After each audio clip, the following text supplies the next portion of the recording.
बिस्मिल्लाहिर्रहमानिर्रहीम। अस्सलाम वालेकुम रहमतुल्लाहि व बरकातहू। रमज़ान में सहरी क्या करनी चाहिए, ये एक बड़ी ही इम्पोर्टेंट बात है। देखें, इससे पहले आपको इस बात को समझना होगा कि रोज़े के आप कौन से फ़ायदा हासिल करना चाहते हैं। अगर तो आप रोज़े के तभी फ़ायदा हासिल करना चाहते हैं तो ये बात गौर से सुन लीजिए कि इस वक्त की जो करंट रिसर्च है, इस वक्त इंटरनेशनली बहुत ज़्यादा एक्सटेंसिव रिसर्च हो रही है on the benefits of fasting in context of a number of metabolic and chronic illnesses.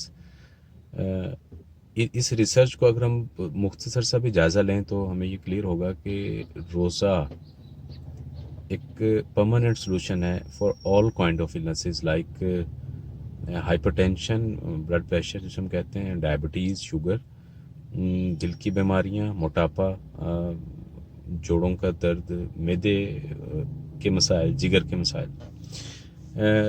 और ये बहुत डिटेल्ड साइंटिफिक रिसर्च है, इसमें कोई डाउट वाली बात नहीं है। कंफर्म्ड रिसर्चेस हैं कि आप अगर फास्टिंग मोड में आते हैं तो आपकी बॉडी ऐसे बायोलॉजिकल सिस्टम में आ जाती है, ऐसे मोड में आ जाती है कि जिसके अंदर ये जो हमारे इम्बैलेंसेस हुए हुए हैं, हमारे हार्मोनल इम्बैलेंसेस हुए हैं, हमारी बॉडी में जो इन्फ्लेमेशन हुई हुई है, और ये जो रूट कॉजेज़ हैं ये ट्रीट होती हैं। अब यहाँ पे इम्पोर्टेंट ये कि आप रोज़े को किस तरह से आप अडॉप्ट करते हैं। एक तो ये है कि आप सिर्फ भूखा रहना या प्यासा रहना सुबह से लेकर शाम तक, और जो खाने के औकात हैं यानी सहरियाँ और अफ्तारियाँ, उसमें उसी पैटर्न पे रहें जो हम उससे पहले थे। लेकिन इसमें ये ज़रूरी बात ये नशीन कर लीजिए कि ये जो पैटर्न है, जो हमारा ऑलरेडी पैटर्न है, वो उसने ही तो हमें सिक किया हुआ है। तो अगर हम उसी पैटर्न पे अपनी सहरियाँ करेंगे और अफ्तारियाँ करेंगे तो हम रोज़े के ये वाले जो बेनिफिट्स हैं, ये जो मैजिकल इफ़ेक्ट हैं on our mental and physical health और डिज़ीज़ प्रिवेंशन और डिज़ीज़ की ट्रीटमेंट के रेफरेंस से, परमानेंट क्योरमेंट के रेफरेंस से वो हासिल नहीं कर सकते। यानी हमारा जो पैटर्न है डाइट का, ये दरअसल इसको इंटरनेशनली हम कहते हैं high carb and low fat pattern. ये वो पैटर्न है जिसके पीछे बड़ी बड़ी कॉरपोरेट्स हैं, और ये वेस्टर्न लाइफस्टाइल और वेस्टर्न मेडिसिन या एलोपैथी मेडिसिन वगैरह के थ्रू ये लोगों को में प्रमोट किया गया है। अब ये है दरअसल क्या, हमारी डाइट में कार्बोहाइड्रेट कंटेंट बहुत ज़्यादा है, यानी गंदम, चीनी, चावल और हर किस्म के मैदे वगैरह और आलू, ये चीज़ें कार्बोहाइड्रेट डाइट हैं। ये सारी की सारी जब हम डाइजेस्ट करते हैं और हमारे ब्लड में जाती हैं तो ये शुगर में कन्वर्ट होती हैं, ये ग्लूकोज में कन्वर्ट होती हैं। फैट जो हेल्दी फैट है वो हमारी डाइट में बिल्कुल भी नहीं है। प्रोटीन क्वालिटी प्रोटीन ना होने के बराबर है। और जो प्रोसेस्ड फूड हैं या हाइब्रिड टाइप चीज़ों से ही मिलके हमारी डाइट बनी है, जिसकी वजह से जो एसेंशियल वाइटामिन और मिनरल्स हैं जो हमारी बायोकेमिस्ट्री के लिए बहुत ज़्यादा ज़रूरी हैं, वो इस डाइट में अवेलेबल नहीं है। तो अगर हमारी सैरियाँ भी वैसी हैं कि हम दो दो रोटियाँ खा रहे हैं या पराठे खा रहे हैं या ब्रेड या नान कुलचे या कोई बेकरी आइटम खा रहे हैं, और सालन हमारा इस कुकिंग ऑयल में पका हुआ है जो कि बिल्कुल टॉक्सिक है, और साथ में हम चीनी वाले मशरूबात पी रहे हैं या चाय में वैसे चीनियाँ खा रहे हैं और फ्रूट्स खा रहे हैं, तो ये बिल्कुल भी हेल्दी पैटर्न है। या अफ्तारी में हम मशरूबात पी रहे हैं जिनमें बहुत ज़्यादा चीनी है, या कोल्ड ड्रिंक्स ले रहे हैं, या उसके अलावा बाकी ऐसी हाई कार्बोहाइड्रेट डाइट ले रहे हैं, तो फिर हम ये वाला बेनिफिट नहीं ले सकते। मुख्तसर सा बता दूं, जो करंट बीमारियां हैं, अगेन हार्ट अटैक, फालज, कैंसर, डिप्रेशन, एनजाइटी, मैदे जिगर की बीमारियां, शुगर, हाई ब्लड प्रेशर, जोड़ों की बीमारियां और नंबर ऑफ सब, इनके पीछे एक फैक्टर बहुत ज़्यादा स्ट्रॉन्ग इन्वॉल्व है। इसके पीछे एक अंडरलाइंग डिजीज़ है जिसे हम कहते हैं इंसुलिन रेजिस्टेंस सिंड्रोम। इसके बारे में भी इंशाल्लाह डिटेल में साइंटिफिक वे में बात करेंगे फ्यूचर में। लेकिन ये कि ये इंसुलिन रेजिस्टेंस उस वजह से होती है जब हम हाई कार्बोहाइड्रेट डाइट खाते हैं या हम बहुत ज़्यादा फ्रिक्वेंटली खाते हैं। हमारे ब्लड में इंसुलिन हार्मोन ज़्यादा मकदार में हर वक्त अवेलेबल होता है, और उसके ही कॉन्सिक्वेंसेज में ये बीमारियाँ होती हैं। और ये ओवरनाइट नहीं होती, ये अमल 10 12 15 साल चलता है, और फिर ये सिम्टम्स के तौर पे ये ब्लड प्रेशर और हाई कोलेस्ट्रॉल, ये सारी चीज़ें निकल के आती हैं सामने। अब करना क्या है रमज़ान में, अगर आप हेल्दी पैटर्न की तरफ आए। हेल्दी पैटर्न क्या है? हमें सिक किसने किया? High carb and low fat pattern ने।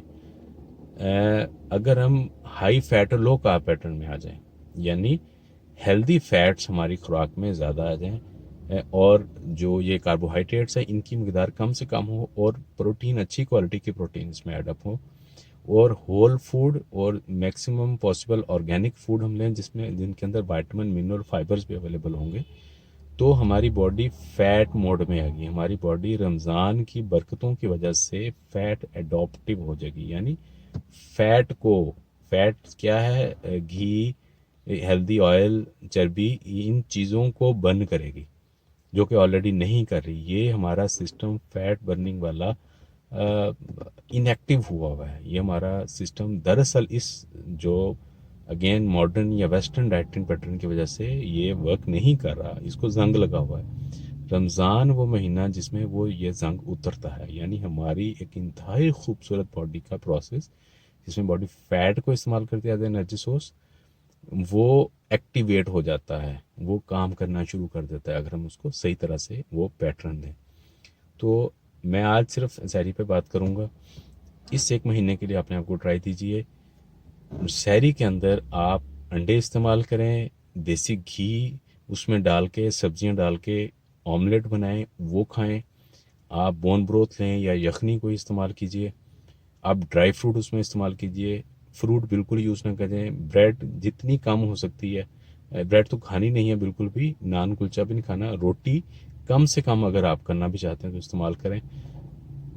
सालन की मकदार को बढ़ाइए, दही इस्तेमाल कीजिए, चाटी वाली या खट्टी दही वाली लस्सी जो उसको इस्तेमाल कीजिए, चीनी से अवॉइड कीजिए। तो आप के अंदर वो एनर्जी आ जाएगी कि जो आपको सारा दिन भूखा नहीं होने देगी। आपकी बॉडी मजबूर हो जाएगी फैट को यूज़ करने में, और आपका ये मेटाबॉलिक, इसको कहते हैं मेटाबॉलिक फ्लेक्सिबिलिटी, मेटाबॉलिक रेजिलियंस, ये एक्टिवेट हो जाएगी। अगर ये एक्टिवेट हो जाती है तो इट्स अमेजिंग। तो मैं कंक्लूड करूँगा, अगर हम रमज़ान के वो बेनिफिट्स लेना चाहते हैं कि जिसमें हम इन तमाम मूजी, जानलेवा और नाकाबिले इलाज किस्म की बीमारियां जिससे तकरीबन हर इंसान या तो सफ़र कर रहा है या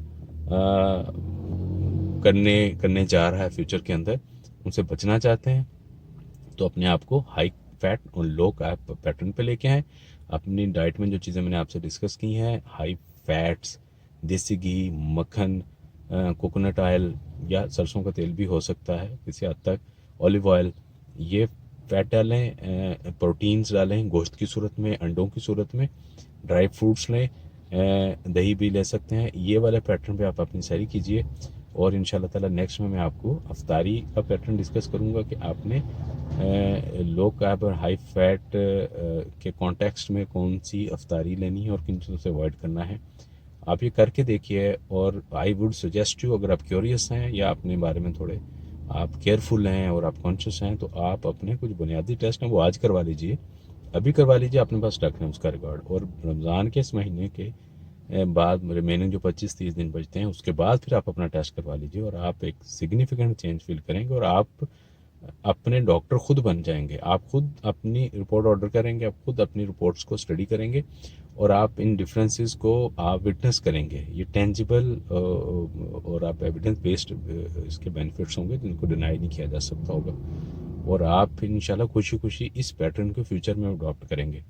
याद रखें, ये जो क्रॉनिक मेटाबॉलिक डिजीज़ हैं ये बहुत ज़्यादा राइज के ऊपर हैं, हर बंदा इससे इफ़ेक्ट हो रहा है, और इनका वाहिद इलाज इनसे प्रिवेंशन है, और वो लाइफस्टाइल ही वो चीज़ है जिसकी वजह से ये डिजीज़ लगती हैं, और लाइफस्टाइल से ही हम इनको प्रिवेंट कर सकते हैं। आपको सुनने के लिए शुक्रिया। Life is wonderful. अस्सलाम वालेकुम रहमतुल्लाहि व बरकातहू।